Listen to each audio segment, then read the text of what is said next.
Atin pong pagpapatuloy ng ating pag-aaral in the book of James. Tayo po ay nasa chapter 3. At ang tinatalakay natin ay may patungkol sa karunungan o wisdom ng Panginoon.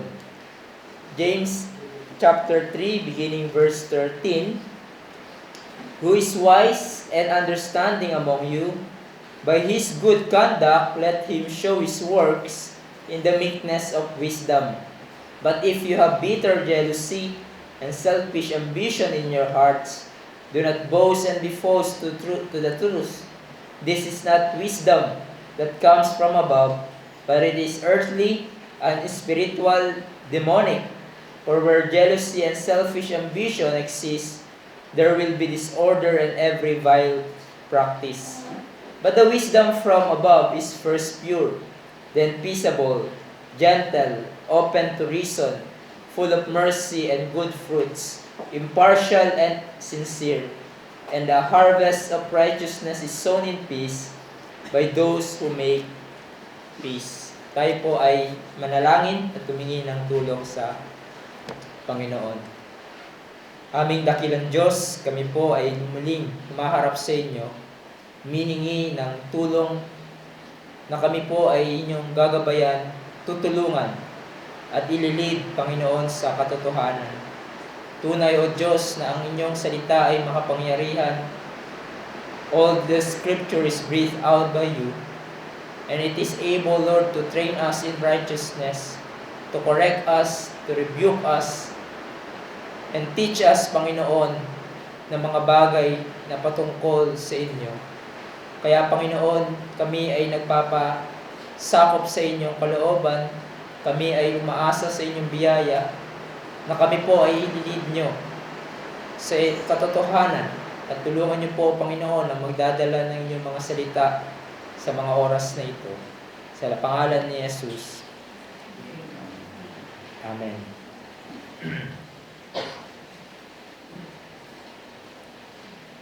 Sa atin pong pag-aaral in this passage, we are looking sa dalawang klase ng wisdom o two kinds of wisdom. Merong dalawang kinds ng karunungan. Ang isa ay karunungan na mula sa below na ating pinag-aralan last time, isang worldly wisdom na ang manifestation nito ay bitter jealousy and selfish ambition. And its characteristics ay earthly and spiritual and demonic. At ang ganitong klaseng karunungan ay nagre-resulta sa confusion, chaos, and every vile practice. And clearly, we see na ang ganitong karunungan ay belong sa mga hindi mananampalataya or the people of this world. Those who possess the worldly wisdom or false wisdom will demonstrate by their lives that they have no saving relationship with Jesus Christ. No desire to obey God, no desire to serve God and obey His will. But on the other hand, meron pang isang karunungan ang binanggit ni James. At ito ay ang tunay na karunungan na tangan-tangan ng mga tunay na mananampalataya. Those who possess genuine saving faith will manifest the wisdom of God or the wisdom from above. Now again, we need to refresh ourselves when we say wisdom. Hindi lang ito tumutukoy sa kaalaman, but ito ay tumutukoy sa gawi ng iyong buhay. In other words, wisdom is lifestyle or practical living. Practical application ng iyong kaalaman. So, hindi lang ang karunungan ay pagkakaroon ng maraming alam, kundi pag-apply ng iyong alam sa iyong pag-araw-araw na buhay. So, wisdom then is not just knowledge or information, but a lifestyle. Kaya kung false wisdom ang namamayani sa iyong buhay, yung binanggit ni James in verse 14-16, ang klase ng buhay na meron ka. na makikita sa'yo. But kung godly wisdom naman ang namamayani sa iyong buhay, yung ating pag-aaralan naman ang makikita sa iyong buhay. And so, what kind of wisdom do you have? Anong klaseng wisdom meron ka? Worldly wisdom or godly wisdom? Nawa sa lahat na nagsasabing mananampalataya dito, godly wisdom ang naghahari sa inyong buhay. Now, considering the subject of wisdom from above or godly wisdom, let us then consider three headings, the same headings na tinignan natin last time. Its display, its character, and lastly, its outcome. So first of all, its display or manifestation na sinabi sa verse 13, "Who is wise and understanding among you? By his good conduct, let him show his works in the meekness of wisdom." No doubt na meron sa mga readers na sinulatan ni James na nag-aangkin na sila ay may karunungan mula sa Diyos. Sabi nga ng ibang komentary, perhaps these were the self-appointed teachers na winawarningan ni James in chapter 3 verse 1 na huwag sila basta-basta pumasok sa pagtuturo ng walang kaseryosohan dahil sa matinding paghatol ng Diyos sa mga nagtuturo. Other commentary said na sila yung tinutukoy dito ni James sa tanong na ito dahil ang mga nagtuturo ay ang mga prone na ipagmalaki ang karunungan na meron sila. Na marami silang alam o karunungan na mula sa Diyos. But in general, it is also true sa mga ibang mananampalataya na ipagmalaki natin na meron tayong dunong o karunungan na nagmumula sa Diyos. And so James asked them, "Who is wise and understanding among you?" Sino ang may dunong sa inyo? Sino ang may tunay na karunungan at pangunawa sa inyo? James calls and exhorts his reader to demonstrate, to display true wisdom and understanding by godly living. In other words, sinasabi ni James na kung yung sinasabi mong karunungan na meron ka ay talagang sa Diyos, ipakita mo ito, i-exercise mo ito, hindi lang sa bibig, kundi sa iyong buhay. Yung salitang let him show ay isang utos, imperative. James exhorts, if you truly have the wisdom from God, and not the wisdom of this world, display it. Provide a proof that you possesses wisdom and understanding sa pamamagitan ng iyong pamumuhay. Dahil madaling magsabi, di ba? Madaling magsabi na madami kang karunungan, na alam mo ang gagawin in God, honoring manner, according sa salita ng Diyos. Alam mo yung gagawin kung gantong sitwasyon ang mangyayari sa iyong buhay. But, nasa ng pruweba sa iyong pang-araw-araw na buhay? At anong klaseng pruweba dapat ang makikita sa ating buhay? James said, by his good conduct. If a man or a woman is truly wise and endued with spiritual knowledge, he or she will show it sa kanyang magandang pangungugali, sa kanyang pag-handle ng sitwasyon sa buhay. You will see by his conduct na meron talaga siyang wisdom na pinagkakaloob sa kanya ng Diyos.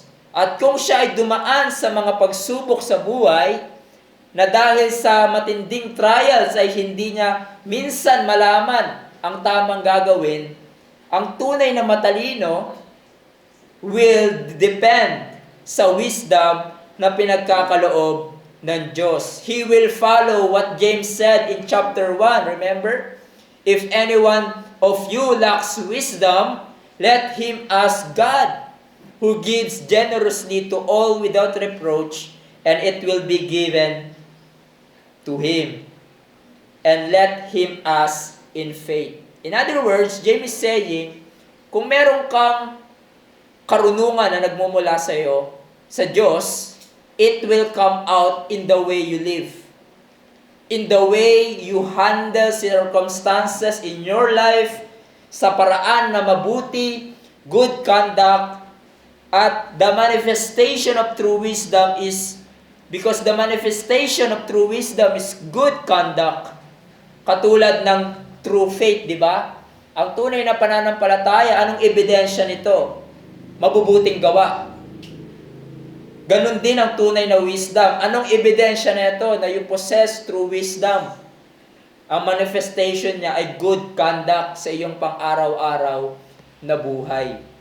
But also, you would notice, hindi lamang true wisdom will display good conduct, but also work in the meekness of wisdom. Merong gawa. By his good conduct, let him show his works. Ang tunay na wisdom has meekness. At being meek, it means being gentle and humble. So, kung tunay kang may karunungan mula sa Diyos, your life should be far from being proud and arrogant. Marahil, meron na kayong nakasalamuhan na ganyan, di ba? Sinasabi niyang marunong siya o alam niya ang maraming bagay, but puro lang kayabangan. He thinks he knows everything, but he is arrogant. Kaya nga in verse 14, nakita natin na kung meron kang selfish ambition, bitter jealousy towards others, you are proud, it is not wisdom from God, because true wisdom has humility.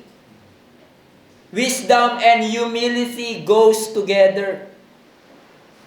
Ang pagpapakumbaba ay kabaliktaran ng kayabangan, self-promotion, self-exaltation, selfish ambition.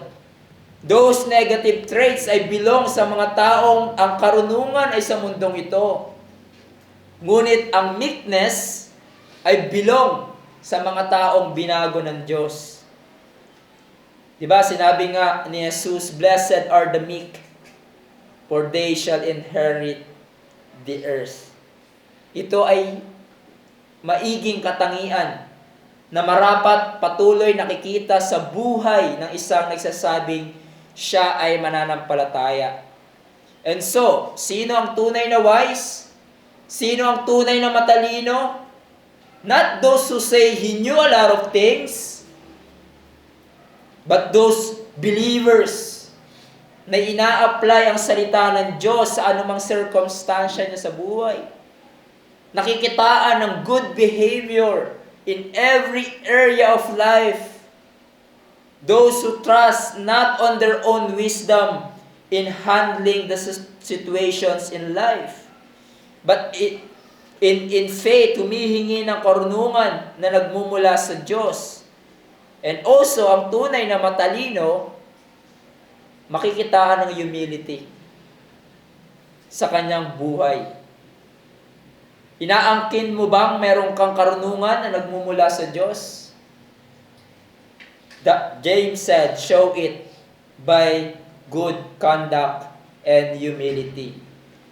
So by the way of application, James teaches us that wisdom is practical and is shown in our daily conduct. So it begs the question for us, does your daily conduct demonstrate that you are living a life energized by wisdom from God or earthly wisdom? Yung buhay mo ba, yung daily conduct mo ba, ay nagpapakita that you are living a life motivated, energized by wisdom from God, or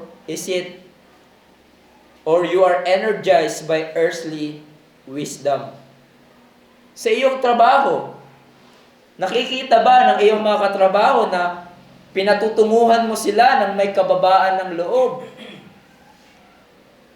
Would they recognize na iba ka sa kanila dahil alam natin na yung mga unbelievers na katrabaho nyo, whose lives dominated by wisdom from this world, at least for some of them, ang goal nila, di ba, para kumita ng pera, at bakit sila naghihikahos magtrabaho, ay para makamtan ang kanilang selfish ambition. Maging angat sa trabaho at kumita ng malaki para ipagmalaki sa mga tao na ganito ang narating nila sa buhay. At least for some of them. Di ba, lalo na yung mga, nakikita ko yung mga singles ngayon, na malaki sumahod, no, naghihikahos sa pagtatrabaho just to buy a latest car, latest phone.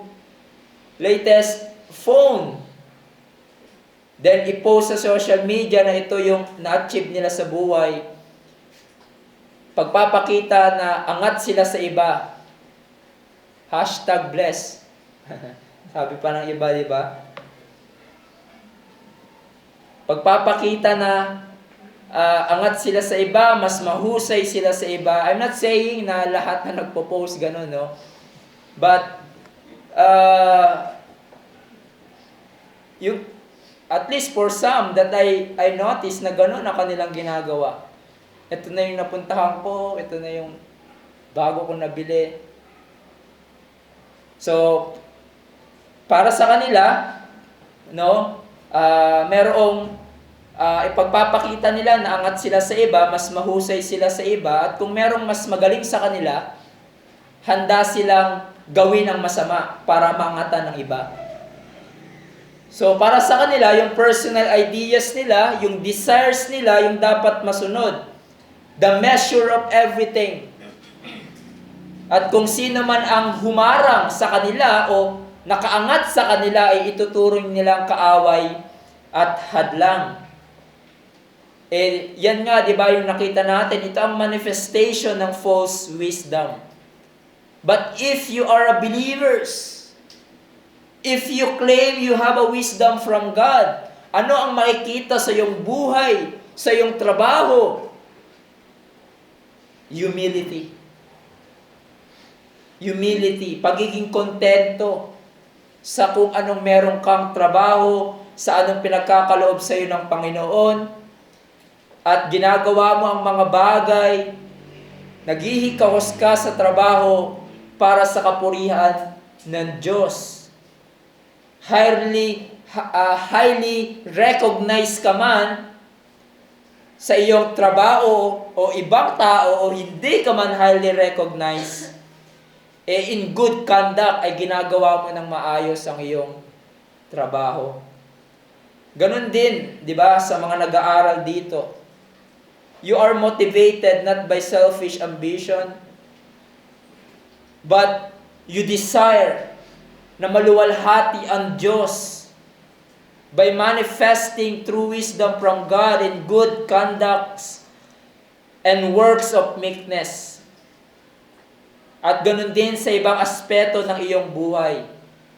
If you are saying you possess a true wisdom from God, show it by your good behavior and humility.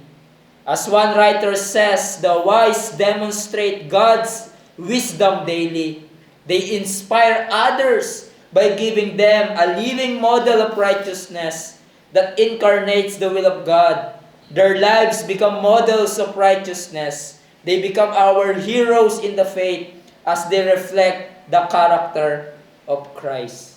And how I pray na totoo ito sa iyong buhay, brethren. Na dahil sa iyong pamumuhay ng may tunay na karunungan, you inspire others. You influence others. Especially other believer na mamuhay din ng may karunungan at hindi ng may kamangmangan. But being model of righteousness. being model of good behavior and humility sa harap ng mga tao. But that leads us sa ating next heading, at dito mas tinuon ni James ang patungkol sa karunungan, yung characteristic, ano ang katangian ng true wisdom or wisdom from above. Sabi doon, but the wisdom from above is first pure, then peaceable, gentle, open to reason, full of mercy and good fruits, impartial and sincere. So pagkatapos i-describe ni James ang wisdom from below, which is its miserable outcome, here James describes ano ang tunay na karunungan. First, we are told na itong wisdom na ito displays good behavior and meekness from above, meaning it comes from God. So, ito ay from above, meaning it comes from God, na nagmumula sa Diyos, the giver of every good and perfect gift. So, true wisdom is a gift of God, and it is only given to believers. For the believers. Hindi ito innate sa atin, hindi ito mula sa atin, lalong hindi mula sa sanlibutan. The source of this true wisdom ay ang Panginoon. At ipinagkakaloob niya ito to those who ask in faith. At dahil galing ito sa Diyos, we are told na ang wisdom, ito ay pure. Ang salitang pure, it means freedom from defilements, contaminants, or impurities, and it implies sincere, moral, and spiritual integrity. So ito ay karunungan na walang bahid ng kasamaan, not corrupted by any form of evil in this fallen world. But it may point to moral purity, but in the context here ay makikita natin na yung salitang pure dito ay may kinalaman sa pagiging free from bitter jealousy and selfish ambition. Dahil nga, pinagko-contrast ni James. In other words, ang tunay na may karunungan, meron siyang pure motives, pure desire to love God, to do His will, and serve God. Unlike the worldly wisdom, na ang desire is to bring people down, to serve himself, and for his selfish ambition. But godly wisdom is pure. Those who have it has pure motives. So kung ang karunungan na meron ka ay ginagamit mo to have an advantage to others, para mag-submit sila sa dunong at talino mo, that's not godly wisdom. Godly wisdom that is pure seeks to help others and give glory to God in everything that He is doing. At yung isang writer applies this truth pagdating sa doctrinal dispute na meron tayo among believers, di ba? Sinasabi niya sa kanyang sulat, kung meron tayong debate or argument over certain doctrine na talamak hanggang sa ating panahon, hanggang ngayon, no? Ang motibo ng iba, when they get into doctrinal dispute, it's to win an argument, destroying the person you are arguing with, or gusto mong manalo sa argument to prove that you are so right so that you look good. Diba? Sabihin mo at the end, ang galing ko talaga for contending the faith. Now, I am not against for contending the faith, lalo na kung ang nakataya ay foundational truths of Christianity. Ang iba kasi, dahil sa sobrang zeal sa knowledge, arguing even ang kanilang kapatid sa Panginoon on a certain doctrine na hindi sila pareho ng persuasion with a motive to destroy a person or to feel great about themselves. Kaya nga noon, nung bago-bago pa yung Calvinism, di ba, nauso yung tinatawag na cage stage. Na yung sobrang iba, na sobrang zeal sa Calvinism, destroying the person na kapatid nila sa Panginoon. Kaya kailangan silang ikulong, sabi, para hindi nila masaktan ang kanilang sarili at hindi nila masaktan ang iba. Because it could happen sa isang mananampalataya na ganun ang motive. Just to feel great about themselves. So before we enter into doctrinal disputes, our motives must be pure. Being patient with them, being kind and gentle and gracious. Ganun din pagdating sa paglilingkod natin sa iglesia. Our motives must be pure. We want to excel in our service to God and His church, hindi para ipagmalaki na napaka-useful natin o para maging angat sa iba, but we do serve in the church for the building up of our brethren. For the glory of God. Your motives must be pure. But if you're acting the opposite, you are not acting with godly wisdom. But also, sinabi ni James, true wisdom is peaceable. This word, it means characterize or promoting a state of wholeness and well-being that is loving and promoting peace. So, nagpo-promote ng kapayapaan. Maganda yung sinabi ng komentary si D. Edmund Hibbert. Sinabi niya, this heavenly wisdom is ready for peace. Handa sa kapayapaan. Desiring and fostering peace by restraining discord and pacifying the turbulent elements around it. It promotes right relationships between man and between man and God. But it does not pursue peace at the expense of purity. It will not compromise with sin to maintain peace. But even when fighting against sin, it hungers for peace, yearning to heal all divisions by its wise counsel. So ang tunay na may karunungan, nagsisik ng kapayapaan, handang gumawa ng kapayapaan. Alam nyo, yung exhortation to seek peace ay laganap yan sa salita ng Diyos. For example, in 1 Peter 3:11, says, let him turn away from evil and do good. Let him seek peace and pursue it. Ephesians 4:3, si Paul, urge you to walk in a manner worthy of the calling to which you have been called. How? Eager to maintain the unity of the Spirit in the bond of peace. In other words, if you are truly have a wisdom of God, ang makikita sa iyong buhay ay hindi ka naglilikha ng away. Hindi ka naglilikha ng disorder or confusion. You are not self-loving, but rather you are peacemaking. Kaya nga ang isang taong laging stirring up controversy over petty issues,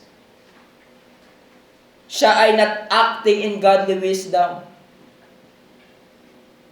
While we do not pursue peace at the expense of truths, hindi rin dapat tayo nagsisimula ng gulo over minor matters. The true wisdom produces right relationships at hindi nagke-create ng divisions, but rather it brings people closer to one another and to God. It promotes peaceful and right relationship between man to man, and between man and God. Ewan ko kung na-experience nyo na to, but na-experience ko to a lot of times na yung may mga nakakausap ka, tuwing kakausapin mo sila, parang laging debate na lang ang gustong pag-usapan. Debate over petty and minor matters, creating disorder, creating divisions. That's not a wisdom from God. Because true wisdom, it promotes peaceful and right relationship between man to man. But thirdly, true wisdom or godly wisdom is gentle. It is a Greek word na mahirap i-translate. Sabi nga ni William Barclay, na mahusay sa various meanings of the Greek words, he said, all of Greek words in the New Testament, of all the Greek words in the New Testament, this is the most untranslatable. One commentary also says, pagdating sa meaning ng salitang ito, maganda yung simple lang yung paliwanag niya. Sabi niya, the word signifies a humble patience, a steadfastness, able to submit to injustice, disgrace, and maltreatment without hatred and malice, trusting in God in spite of all of it. So, napaka-rich ng salitang yan, at ito ay napakagandang attribute ng isang mananampalataya. And those who are truly will have wisdom. Biruin mo, nagpapasakop ka sa pag-uusig. Disgrace, dishonor, with an attitude of patience and humility, without hatred. You take persecution with kindness. And they are kind of people who take no revenge. That's being gentle na sinasabi dito. And those who truly have wisdom from God, ito ang makikita sa kanilang buhay. In fact, it is the character that Jesus possessed. Humble patience, even in the midst of persecution. And it is a requirement for the elders in the local church. 1 Timothy 3:3. At ito din ang panawagan sa lahat ng mga mananampalataya who are truly wise in the Lord. But next, true wisdom is open to reason or reasonableness. It means easily persuaded, not gullible, hindi pagiging uto-uto, but it means easy to persuade in a sense of not being stubborn and of being willing to listen, to reason, and to appeal. So, hindi uto-uto, but hindi siya matigas ang kanyang ulo, but willing siya to listen, to reason, and sa appeal. It is use of a person who submits to military discipline willingly. Meaning, ang isang gantong tao, teachable siyang tao.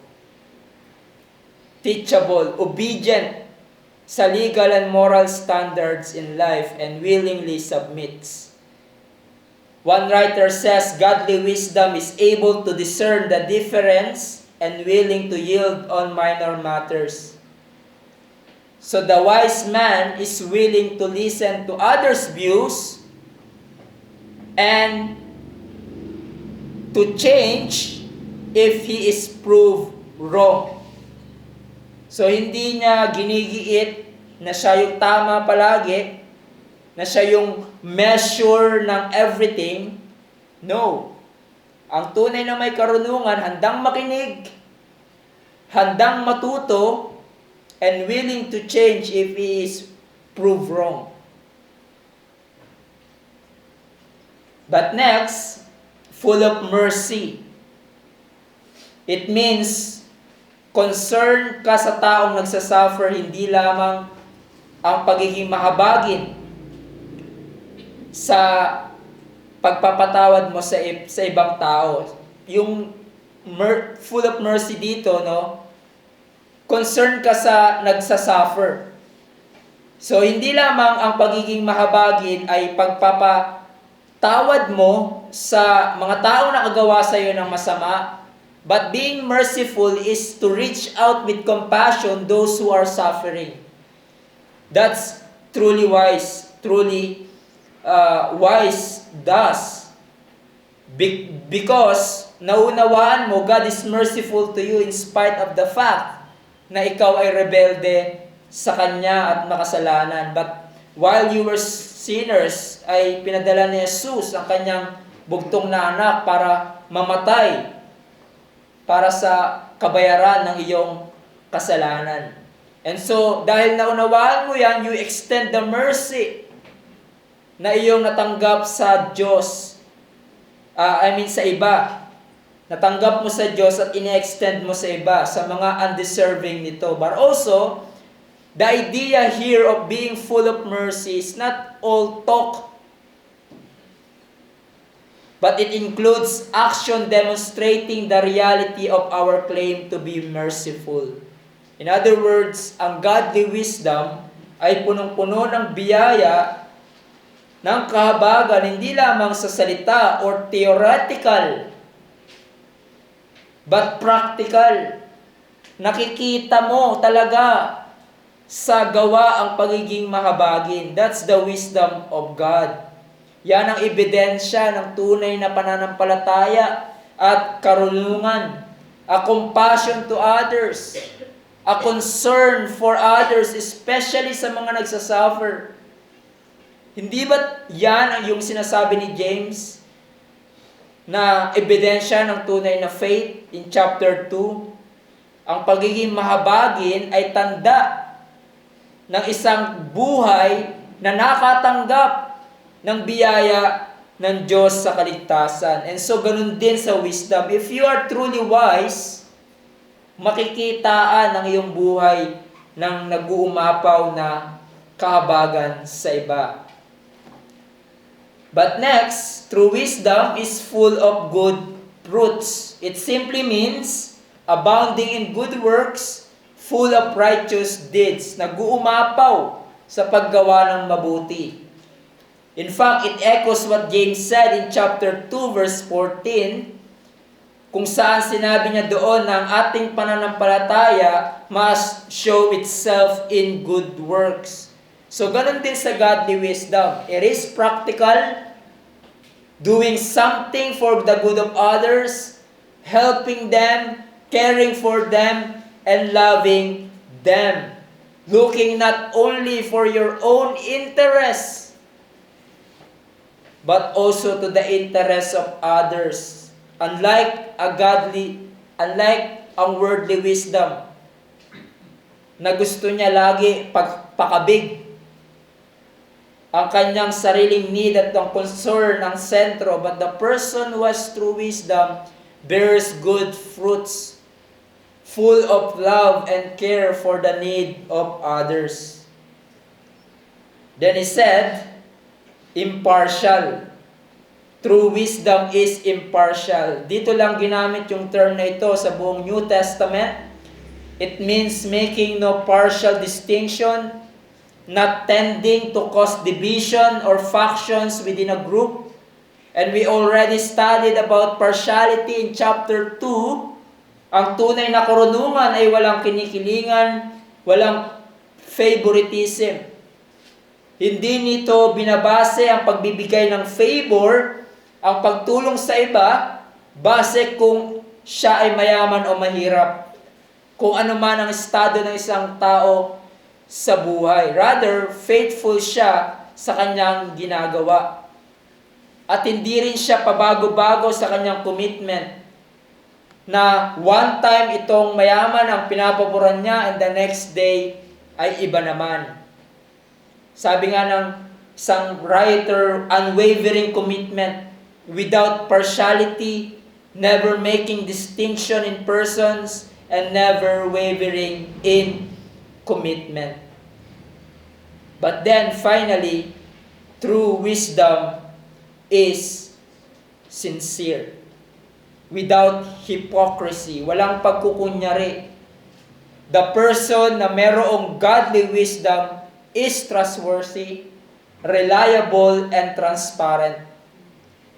Someone na mapagkakatiwalaan mo at consistent sa pag-display ng good virtues. Hindi yung kaharap mo, parang ang bait, nakangiti, sincere, pero pagtalikod mo, o pagwala siya sa church, iba yung ugali na pinapakita niya. A person who has godly wisdom is sincere. Hindi peke, hindi plastic, no hypocrisy, but utterly sincere. And so, gusto mong malaman ang tunay na matalino, ang tunay na may karunungan, it is a person na nakikita sa kanyang buhay yung mga karakteristik na binanggit ni James. First, pure, then peaceable, gentle, open to reason, full of mercy and good fruits, impartial and sincere. That's the lifestyle ng tunay na may karunungan. At kung mapapansin nyo, who is the embodiment of those characteristics? Walang iba kundi ang ating Panginoong Jesus.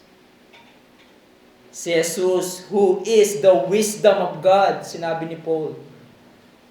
At noong tayo ay nakay Kristo na, siya ay nananahan sa ating buhay. Yang mga katangian na yan, by the Spirit ay naging sa atin. Just like the fruits of the Holy Spirit, those characteristics become yours. If you are truly a believer.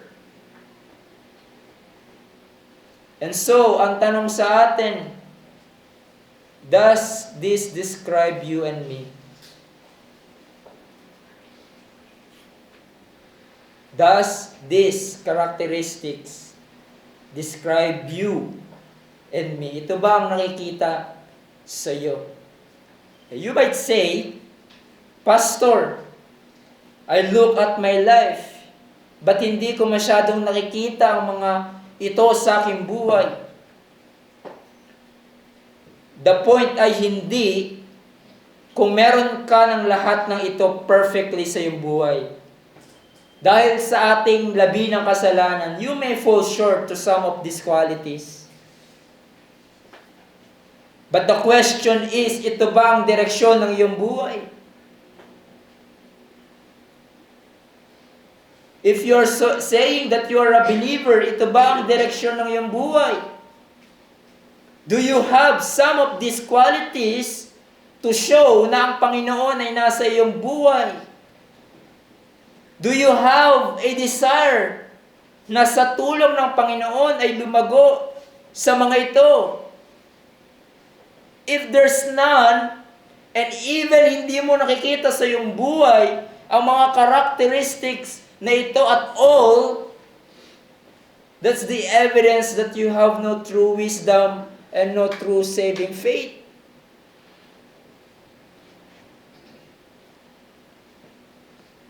At kung pinagmamalaki mong meron kang talino na nagmumula sa Diyos pero hindi nakikita itong mga to sa iyong buhay, sinasabi ni James, you are living a lie. Ikaw ay kontra sa sinasabi ng salita ng Diyos.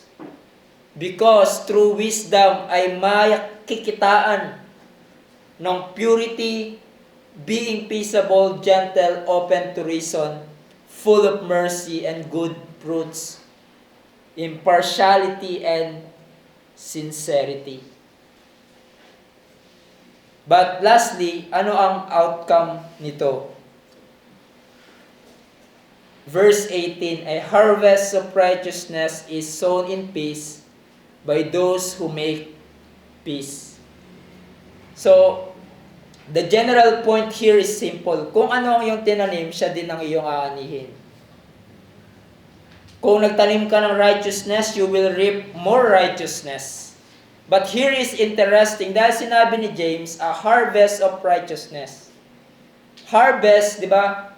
Bunga, meaning bunga na tinanim mo ulit. And by the way, the righteousness dito ay equated sa true wisdom. Dahil ang wisdom, again, ay what? Practical living, righteous living. And so, yung bunga ng righteousness na tinanim mo ulit in peace, ay magbubunga ito ng marami pang katuwiran. So, one commentary translated it in this way, sabi niya, and the harvest which righteousness yields to the peacemakers comes from sowing in peace. At yung salitang peace ay tumutukoy sa harmonious relationship between man and between God and man. Tulad ng nakita natin sa peaceable. And so yung harmonious relationship, nagtanim ng righteousness, it will lead more to righteousness. It will produce more righteousness. Now, ang medyo parang vague word dito ay yung by those who make peace. Ang ginawang translation ng iba, peacemakers. Kaya yung NIV, ganito yung pagkakatranslate nila. Peacemakers who sow in peace, reap a harvest of righteousness. Very straightforward. But the best we can say about this, tulad ng sinabi ni John MacArthur, is that righteousness flourishes in a climate of peace in the hands of peacemakers.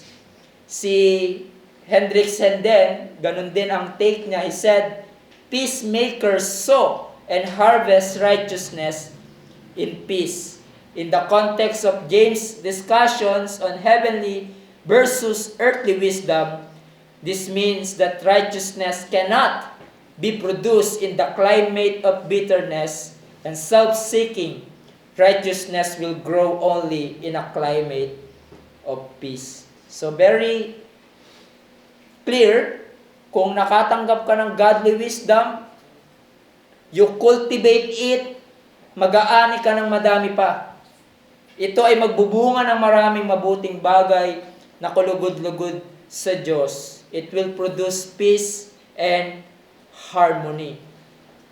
So, what James is telling us? James is telling us, kung sinasabi mong mananampalataya ka, nakatanggap ng karunungan na nagmumula sa Diyos, sinabi niya una, patunayan mo ito sa pamamagitan ng pamumuhay na nakikitaan ng purity, peace, gentleness, open to reason, full of mercy and good deeds. Being impartial and living a life without hypocrisy.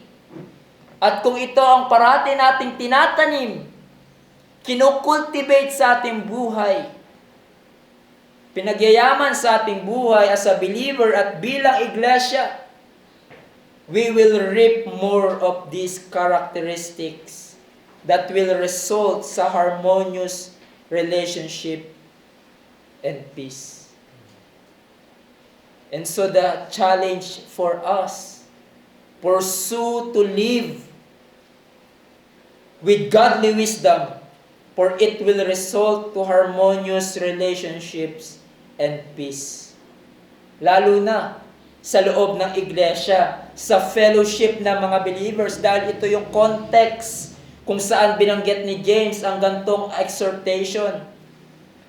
If you see a church na merong kapayapaan, merong pagkakaisa, walang confusion, nasa order, it is because each member sowing and cultivate these characteristics of godly wisdom.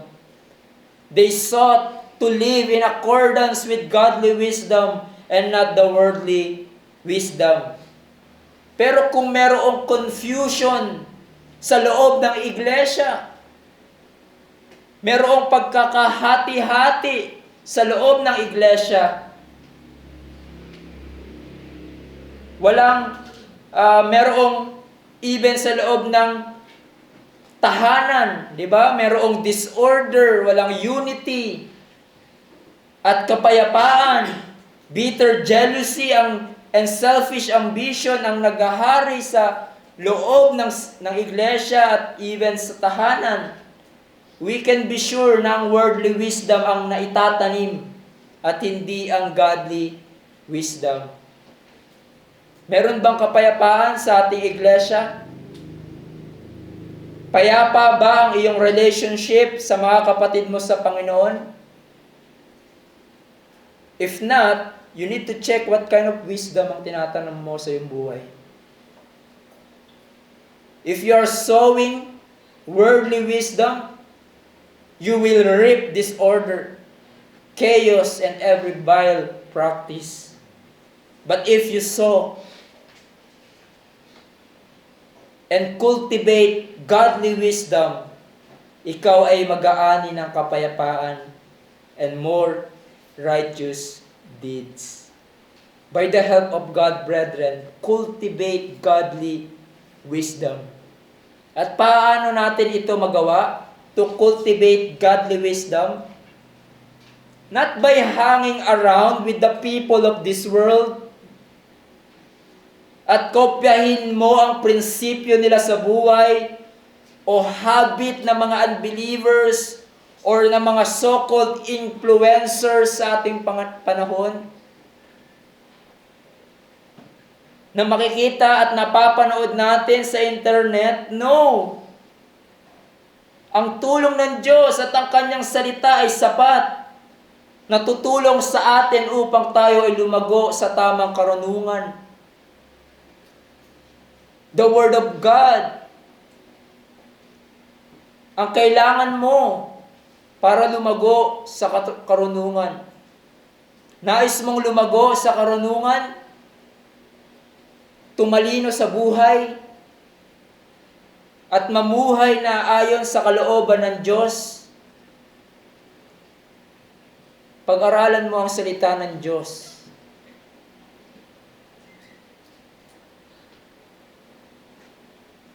Lumalim ka sa pagkaunawa nito. Hear the words of Jesus. Hide it in your hearts.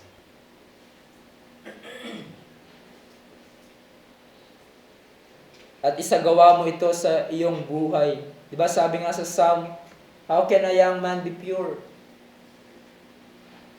How can a man be wise sa kanyang buhay? By hiding the Word of God sa kanyang buhay. Hide it in your hearts. Isagawa mo ito sa iyong buhay. And a wise man hears and studies the words of God and do them. Not just a mere hearers of the word, but a doers of the word. Ina-apply ang sa kanyang pang-araw-araw na buhay ang nakikita niya sa salita ng Diyos at kanyang nauunawaan. But lastly, true wisdom will show itself by obedience and godly living. Ang pruweba na ikaw talaga ay tunay na may karunungan na nagmumula sa Diyos, tunay na believer na nakatanggap ng wisdom from God, ay ang pruweba nito ay hindi sa salita. Hindi claiming you have wisdom from God, but ito ay sa pamamagitan ng iyong buhay. Buhay na sumusunod sa salita ng Diyos sa araw-araw ng iyong buhay. What do you see in your life? Godly wisdom? Worldly wisdom? Dahil ang tunay na karunungan ay bilong lamang sa mga tunay na believers. At kung hindi ka pa mananampalataya kay Jesus, you will not have true wisdom. You may have peace sa iyong buhay, sa iyong trabaho. You may have mercy, naawa ka sa iba. at tinutulungan mo sila. You are merciful. But remember, ang tunay na karunungan will manifest itself by obedience to Christ and godly living. Do you obey Christ? When He said to you, follow me, deny yourself. When He said to you, repent sa iyong nagawang kasalanan at manampalataya ka sa akin, isuko mo ang iyong buhay sa akin. If you always hear that, at wala kang ginagawa, hindi ka tumutugon sa panawagan na yan ni Jesus, the wisdom that you are claiming is not from God. Because true wisdom obeys Christ. And it leads to a life loving Christ and obeying His will. Kung wala ka pa kay Jesus, and thus walang tunay na wisdom, Christ is calling you right now, the wisdom of God. Christ is calling you right now na magsisi ka sa iyong kasalanan, talikuran mo ito, magtiwala ka tangi lamang kay Jesus para sa iyong kaligtasan. And the instrument to receive true wisdom from God is by faith alone, in Christ alone. So we plead to you, friends, do you want wisdom from God that will result to a godly living, a life pleasing to Him? Come to Christ for your forgiveness of sin and salvation. Let's pray. O aming dakilang Diyos, salamat Panginoon sa kalinawan na pinakita mo sa amin what is true wisdom and what is not. O Father, how I pray that each member of this church will truly have a wisdom from above and cultivate it sa pang-araw-araw nilang buhay. We don't want, Lord, just to be a mere hearers of your word, but we want, Lord, to have an impact sa buhay ng iba, especially sa mga hindi mananampalataya, that our lives, Father, will be adorned, the gospel will be adorned, Panginoon, by our lives, by our godly living. And so that when we preach the gospel to them, it is something, Lord, that is believable. Because nakita nila, Panginoon, ito sa aming buhay. Father, we are not perfect. We have stumbled in many ways. But by your grace, O God, we pray na mas lumago sa amin, mag-manifest sa aming buhay ang godly wisdom. For we know, Father, worldly wisdom will bring chaos even in our fellowship, even sa unity ng aming iglesia. So Father, spare us from worldly wisdom. Nasa maraming churches na nagsasabing Christian churches ay pumasok na ito. Oh, how I pray, Father. Oh, I pray, Father, that we would be spared by that. But we want, Father, that each members of this church will cultivate godly wisdom that will result to many good works, to godly living, and obedience to Christ. Sa lahat po na ito, umaasa kami sa inyo, for we know ourselves. We know that we have still remaining sin that we battle every day. We pray, Father, that you would help us in our cultivating, Panginoon, our desire to cultivate this godly wisdom sa aming buhay. For the glory of your Son, in His name we pray. Amen.